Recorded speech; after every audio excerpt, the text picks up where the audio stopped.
اعوذ باللہ من الشیطان الرجیم، بسم اللہ الرحمن الرحیم۔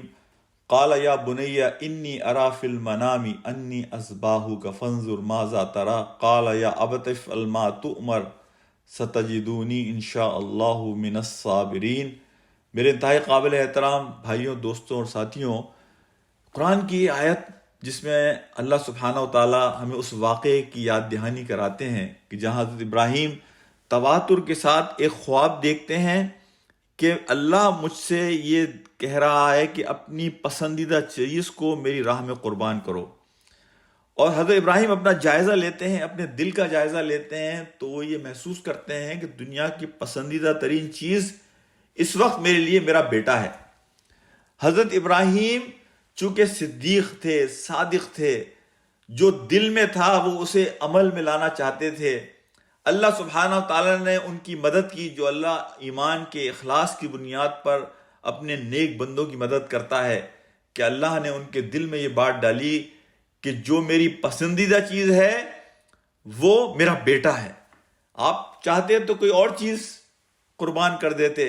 لیکن صادق اور صدیق کہ جو حضرت ابراہیم کی پوری زندگی میں ہمیں جس کی جھلک نظر آتی ہے، آپ نے اس آواز پر لبیک کہا جو آپ کے دل سے آ رہی تھی، اور آپ نے فوری طور پر یہ کہا اسلمت لرب العالمین، کہ اللہ کے حکم کے آگے میں اپنا سر جھکاتا ہوں۔ عقل اور دنیا کا ہر پیمانہ چیخ چیخ کر آپ سے یہ کہتا تھا کہ نہیں، یہ وہ طریقہ نہیں ہے کہ جو روایتی طریقہ ہے دنیا کا، لیکن حضرت ابراہیم علیہ السلام کہ جو اللہ پر توکل کرنے والے تھے، جو اسٹیٹس کو کے خلاف چلنے والے تھے، جو اللہ کے ہر حکم پر سمعنا و اطعنا کہنے والے تھے، فوری طور پر فیصلہ کرتے ہیں کہ مجھے اپنے بچے کو قربان کرنا ہوگا۔ اسی لیے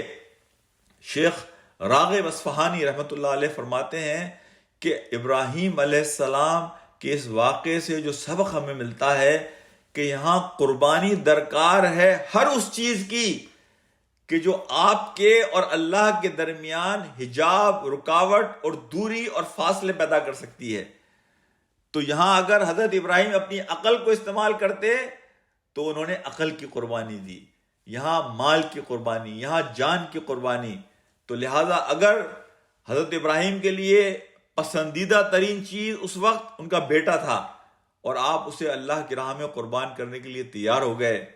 آج کے زمانے میں ہو سکتا ہے میرے لیے میری عقل اللہ اور میرے درمیان رکاوٹ بنتی ہو،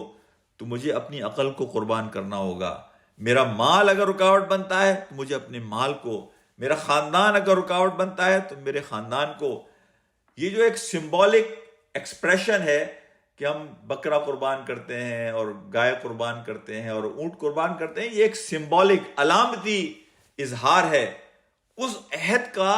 کہ جو ہم اللہ سے کر رہے ہوتے ہیں، ان صلاتی و نسکی و محیای و مماتی اللہ رب العالمین،